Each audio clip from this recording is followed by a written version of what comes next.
répétons donc un peu. Oui, très volontiers, monsieur. Cela ne vous ennuierait pas de me dire? Du tout, monsieur. Allez-y. Combien font 1 et 1? 1 et 1 font 2. Oh, mais c'est très bien. Vous êtes très avancée dans vos études. Vous aurez facilement votre doctorat total, mademoiselle. Je suis bien contente, monsieur, d'autant plus que c'est vous qui dites. Poussons plus loin. Combien font 2 et 1?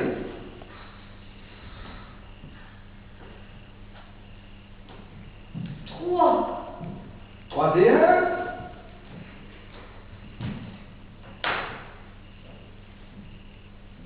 4.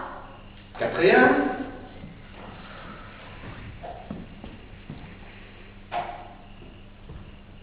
5. 5 et 1?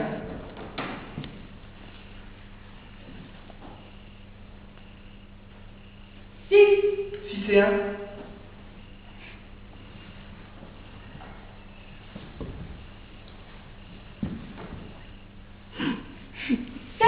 7 et 1?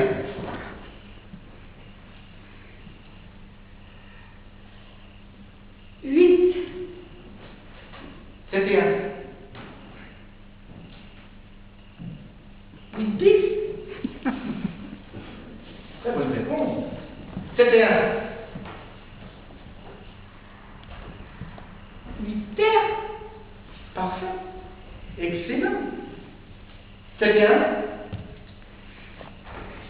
8 quaterres, parfois 9. Magnifique. C'est magnifique. Vous êtes exquise. Je vous félicite chaleureusement, mademoiselle. Ce n'est pas la peine de continuer pour l'addition. Vous êtes magistrale. Voyons la soustraction. Dites-moi, seulement si vous n'êtes pas épuisé, combien font 4 moins 3? 4 moins 3. 4 moins 3. Je veux dire, retirer 3 de 4.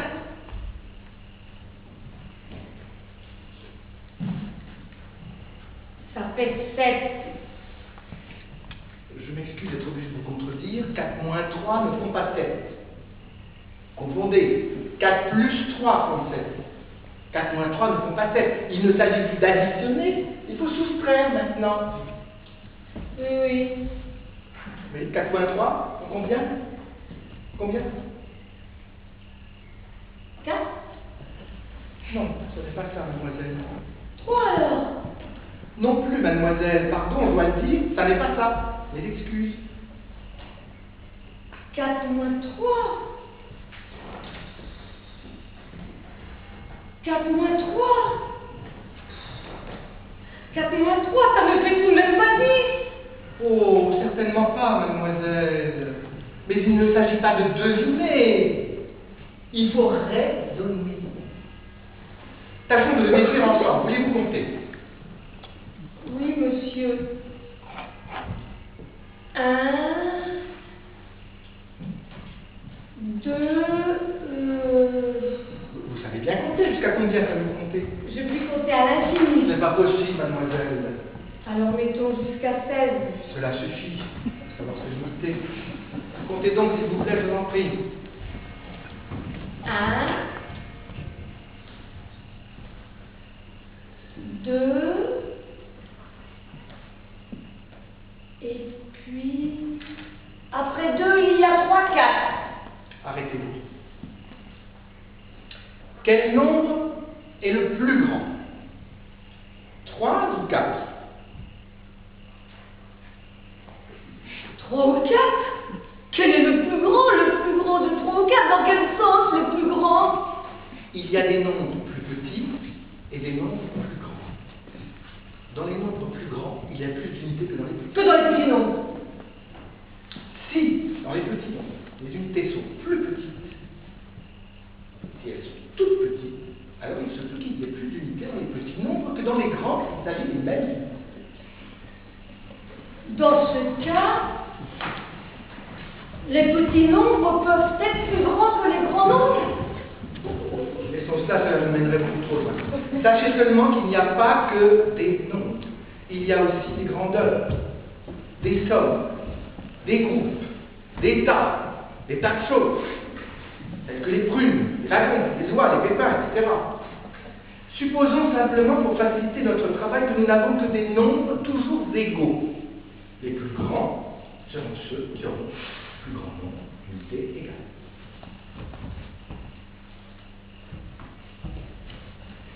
Celui qui en aura le plus sera le plus grand. Je comprends, monsieur, vous identifiez la qualité à la quantité. Cela est trop théorique, mademoiselle, trop théorique.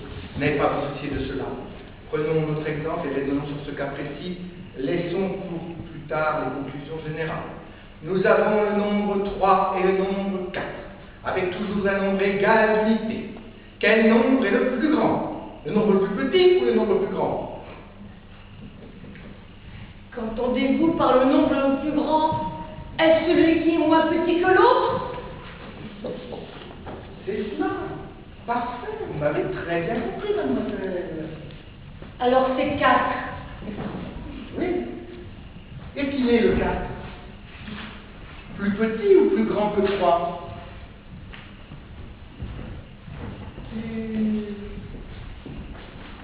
Plus petit. Non, plus grand. Excellente réponse. Combien d'unités avez-vous de 3 à 4, ou de 4 à 3 si vous préférez?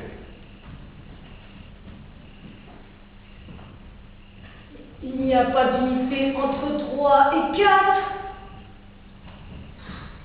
4 vient tout de suite après 3. Il n'y a rien de tout entre 3 et 4.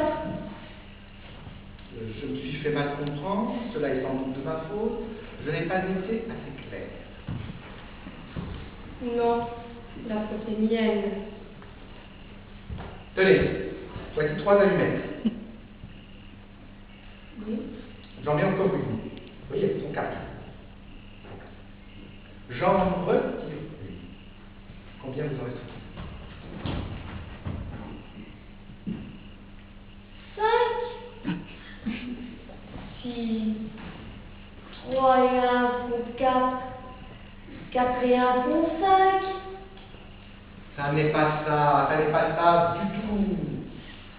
Vous avez toujours tendance à additionner. Il faut soustraire. Il ne faut pas seulement intégrer. Il faut aussi désintégrer.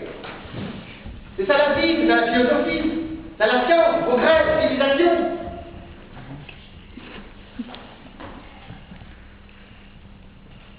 Oui, monsieur. Revenons à nos allumettes. J'en ai 4. Vous voyez, elles sont bien 4. J'en enlève une.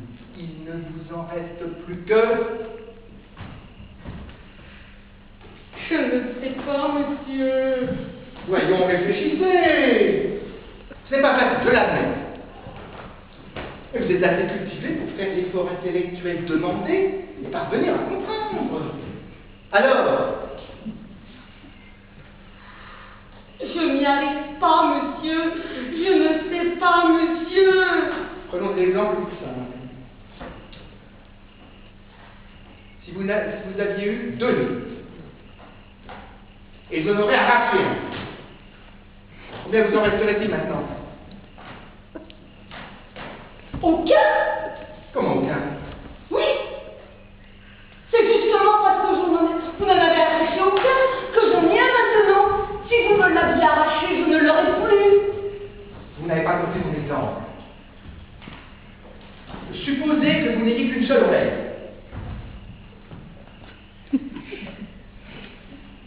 Oui, après. Je vous en ajoute une. Combien en auriez-vous maintenant? 2. Bon, je vous en ajoute encore une. 3 oreilles. Je vous en retire une. Il vous reste combien d'oreilles? 2. Bon, je vous en retire encore une. Combien vous en reste-t-il? 2. Vous en avez deux. Je vous en retire une, je vous en mange une, ou bien vous en